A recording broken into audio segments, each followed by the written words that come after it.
ఇక తెలుగు రాష్ట్రాల్లో చలి తీవ్రత ఎక్కువవుతోంది.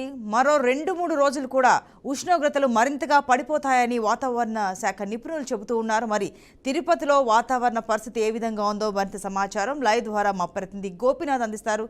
గోపీనాథ్, చెప్పండి, తిరుపతిలో వాతావరణ పరిస్థితి ఏ విధంగా ఉంది? ముఖ్యంగా అక్కడ ఇంకా పుణ్యక్షేత్రం విషయం గురించి తర్వాత అయితే ముఖ్యంగా తిరుపతిలో అసలు అక్కడ ప్రజలు అంటే ఉదయం 9 అయినా కూడా సూర్యుడు కనపడిన పరిస్థితి అయితే నెలకొంది.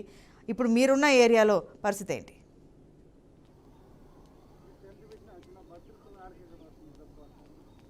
సంతోష్, మీరన్నట్టుగానే గత కొద్ది రోజుల నుంచి కూడా వాతావరణంలో మార్పులు రావడం, లేదంటే ఈ కాలుష్యం కూడా ఎక్కువగా పెరిగిపోవడం కారణంగా మనం చూడొచ్చు చాలా ప్రాంతాల్లో, మీరన్నట్టే హైదరాబాద్ సిటీ కావచ్చు, లేదంటే ఏపీలో విజయవాడ, లేదంటే వైజాగ్, ఇట్లా చాలా ప్రాంతాల్లో కూడా గరిష్ట అంటే తక్కువ స్థాయిలో ఉష్ణోగ్రతలు నమోదవుతున్నాయి. అందులో భాగంగానే తిరుపతిలో కూడా ఇవాళ కావచ్చు, గత వారం 10 రోజుల నుంచి కూడా రోజు రోజుకి కూడా తక్కువ స్థాయిలో ఈ ఉష్ణోగ్రతలు పడిపోతున్నాయి.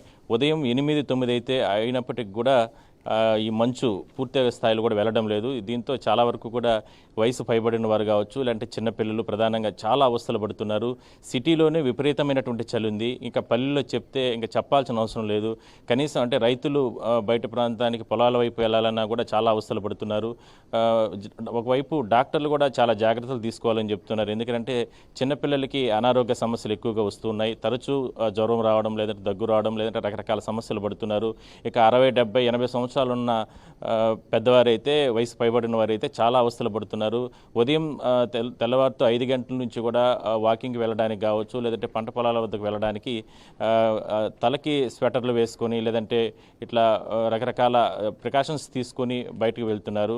అంటే కేవలం అంటే డాక్టర్లు చాలా జాగ్రత్తలు తీసుకోమని చెప్తున్నప్పటికీ కూడా ఎందుకంటే పల్లెల్లో కావచ్చు, పట్టణాల్లో ఆ రకమైనటువంటి సమస్య కొనసాగుతుంది. మరోవైపు ఇక ఎక్కువగా భక్తులు తిరిగేటటువంటి ప్రాంతాలు, తిరుమల లాంటి ప్రాంతాల్లో అయితే ఇంకా చెప్పాల్సిన అవసరం లేదు. గత నెల నుంచి కూడా విపరీతమైనటువంటి చలి, విపరీతమైనటువంటి మంచు, మరోవైపు విపరీతంగా సమస్యలు, తిరుమలకు వచ్చే భక్తులకి రకరకాల సమస్యలు వస్తున్నాయి. ఘాట్ రోడ్లు ఎక్కడ చూసినా కూడా విపరీతమైన చలి కొనసాగుతుంది. మొత్తం మీద మనం చూస్తున్నట్లయితే ఈ చలి తీవ్రత రోజు రోజుకి కూడా ఎక్కువగా అవుతున్న నేపథ్యంలో చాలా అవస్థలు పడుతున్నారని మనం చెప్పుకోవచ్చు. అయితే మనం ప్రస్తుతానికి తిరుపతి సమీపంలో ఉన్నటువంటి చిగురువాడ వద్ద ప్రస్తుతానికి మనం ఉన్నాం. ఇక్కడ స్థానికంగా ఉన్నటువంటి వాళ్ళు కూడా, ఇక్కడ ఉన్నటువంటి వాళ్ళందరూ కూడా చలి తీవ్రకి దాదాపు ఇప్పుడు 7:40 వరకు టైం అవుతుంది. వీళ్ళందరూ కూడా చూడొచ్చు. ఉదయం ఎక్కువగా ఇక్కడ కొంతమంది ఉద్యోగం చేస్తూ ఉంటారు, విధులు నిర్వహిస్తూ ఉంటారు. మరి కొంతమంది పంట పొలాల వరకు వెళ్తూ ఉంటారు. వీళ్ళందరూ కూడా చాలా అవస్థలు పడి ఇక్కడ చలిగాంచుకుంటున్న పరిస్థితి మనం చూస్తున్నాం. వాళ్ళని అడిగి మనం తెలుసుకునే ప్రయత్నం చేద్దాం. సార్, మీరు రైతులు, చలి ఎక్కువగా ఉంది, ఎట్లా అనిపిస్తుంది? గత నెల నుంచి కావచ్చు ఈ ప్రాంతంలో ఎట్లా ఉంది సిచ్యువేషన్? ఇక్కడ చలి తీవ్రత చాలా ఎక్కువగా ఉంది. మంచుకి చీలు కట్టుకట్టిపోయే పరిస్థితి ఏర్పడుతుంది. ఈ వాతావరణ మార్పులే అనుకుంటాము. దాని తగినట్టుగా వర్షాలు నిలవడం, ఈ మంచు ఎక్కువ అవడం వల్ల చాలా చలిగా ఉంది. అందుకని రైతులందరూ కలుసుకొని మరి మీరు పంట పొలాల వద్దకు వెళ్తారు కదా, మార్నింగ్ టైం ఈ విధంగా వెళ్ళేటప్పుడు ఇట్లా సమస్యలు ఉంటే అక్కడ పని చేసుకోవడానికి కూడా ఇబ్బందిగా ఉండొచ్చు కదా? చాలా ఇబ్బందిగానే ఉంటుంది. అందుకని ఈ మాదిరి వేసుకోవడము, మంచి స్వెటర్లు వేసుకోవడం, ఆ విధంగా చేసుకొని మేము వ్యవసాయం చేసుకోవాలి, జాగ్రత్తలు తీసుకుంటున్నాం. సార్, మీరు చెప్పండి, ఏంటి ఈ ప్రాంతంలో ఎట్లా ఉంది సిచ్యువేషన్? ఎందుకంటే మనం సిటీస్లో మనం చూస్తూ ఉన్నాం. సిటీస్లో మార్నింగ్ 8-9 అయితే కానీ, అంటే మామూలుగా బైపాస్ రోడ్లో కూడా కనీసం వాహనాలు వెళ్ళలేనట్టు పరిస్థితి ఇప్పుడు మంచు కొనసాగుతుంది. సిటీలో కన్నా కూడా విలేజ్లో ఎక్కువగా చలి ఎక్కువగా ఉంటుంది సార్ ఇక్కడ. ఎందుకంటే సిటీలో వెహికల్స్ అవి పొల్యూషన్ కొద్దిగా ఎక్కువ ఉంటుంది కాబట్టి ఆడసిపోతే చలి తెలియదు. విలేజ్లో పంట పొలాలకు అడిపోవాలంటే కూడా తెల్లవారితో లేబర్ అనుకుంటే ఆయన కూడా రావటం లేదు ఈ చలికి. అందువల్ల కొంత ఇబ్బందిగానే అనిపిస్తూ ఉన్నది. లేబర్తో కూడా చాలా ఇబ్బంది పడుతూ ఉన్నారు. ఎట్లా జాగ్రత్తలు తీసుకుంటున్నారు? డాక్టర్స్ ఏమో చెప్తున్నారు చాలా జాగ్రత్తలు ఉండాలి, లేదంటే చెప్తున్నారు. వారానికి చిన్నపిల్లలు వీళ్ళందరూ కూడా హాస్పిటల్కి దొడకపోవటం కానీ, ఈ డాక్టర్ల దగ్గర పెద్దవాళ్ళకు కూడా చలికి పోవటం, అదొక విధమైన మంచుకి తలనొప్పి టైపులో రావటం కానీ, అందువల్ల 10 తలనొప్పి రావటం, డాక్టర్ల దగ్గర పోవటం, ఇట్లా అనారోగ్యంగాతో బాధపడుతున్నాం. చాలా జాగ్రత్తలు తీసుకుంటాం. సార్, మీరు చెప్పండి, ఎట్లా ఉంది మీకు ఇక్కడ ఉన్న పరిస్థితి? మామూలుగా అయితే నేను 5:30కి అంతా వాకింగ్కి వెళ్ళేవాడిని. ఇప్పుడు చలి వల్ల 6:30కి వెళ్ళాల్సి వస్తున్నది.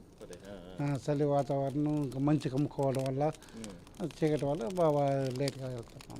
అప్పుడు మరి అంటే ఇప్పుడు జాబ్కు పడి వెళ్ళడానికి అట్లా ఇబ్బంది ఉంటుంది. నేను ఇప్పుడు హౌస్ ట్యాక్స్ కలెక్షన్లో పోవాలా, కానీ ఈ సెలవు వల్ల కొంచెం లేట్గా పోవాల్సి వస్తుంది. ఈ మార్చి 31 వరకు క్రూషియల్ టైం ట్యాక్స్. ఓకే, మీరు చెప్పండి. తిరుపతి రూరల్ మండలం చిగురువాడ నుంచి నేను మునిషినాయుడు మాట్లాడేది. గత 20 రోజులుగా చలి అనేది విపరీతంగా ఉంది. టౌన్లో అయితే చలి విషయం తెలియదు, ఇండ్లు పొల్యూషన్ ఎక్కువ కాబట్టి అక్కడ చలి విషయం తెలియదు. ఇక్కడ విలేజ్లో నిద్రలేస్తే మామూలుగా 6 గంటలకంతా పొలాలకే వెళ్ళిపోయేవాళ్ళు. తెల్లవారితో మంచులో పోయడం వల్ల కాళ్ళు బయలుపోతున్నాయి, ఈ మంచు పడడం వల్ల పెదాలు బయలుపోతున్నాయి. చాలా మందికి అస్వస్థత జరుగుతున్నది. పసిపెట్టలు అయితే తెల్లవారి స్కూల్కి 7:30 పోవాల్సిన వాళ్ళు కూడా 8 అయిపోతూ ఉంది. వాళ్ళు లేచి రెడీ అయిపోయే కొద్దికి చాలా టైం డిలే అయిపోతూ ఉంది. ఇప్పుడు ఇల్లు కట్టుకునే వాళ్ళు కూడా తెల్లవారితో లేచి మామూలుగా 7 గంటలకు వచ్చేవాళ్ళు లేబర్, ఇల్లు కట్టేవాళ్ళు మేస్త్రీలు వాళ్ళు ఇప్పుడు 9 గంటలకు కూడా రావడం లేదు. ఎందుకంటే ఏమన్నా చలి విపరీతంగా మా వల్ల కావడం లేదంటున్నారు. సాయంకాలం కూడా 5 గంటలకు పనిచేసేవాళ్ళు 4 గంటలకే వెళ్ళిపోతున్నారు. కానీ చలి వల్ల చాలా ఇబ్బంది అయితే జరుగుతుంది. హాస్పిటల్ పోతున్నారు, వ్యవసాయం నిలిపేసేవాళ్ళు నిలిపేస్తున్నారు. ఆ ఎండలో మాత్రం పని చేస్తున్నారు. మీరు తప్పుడు తెల్లవారి సాయంకాలం ముందుగానే అర్లీగా ఇల్లు చేరిపోతూ ఉన్నారు. ఇక్కడ చాలా అంటే కొంతమంది రైతులు మాట్లాడారు, ఉద్యోగస్తులు అందరూ కూడా మాట్లాడారు. వాళ్ళు పంట పొలాలు వెళ్ళడానికి కూడా రైతులు ఇబ్బందులు పడుతున్నారు. అదే స్థాయిలో జాబ్కి వెళ్ళడానికి కూడా అవస్థలు పడుతున్నట్టు కూడా ఈ చలి తీవ్రత ఎక్కువగా ఉన్న కారణంగా చెప్తున్నారు. Santoshi. Yes right Gopi, thank you.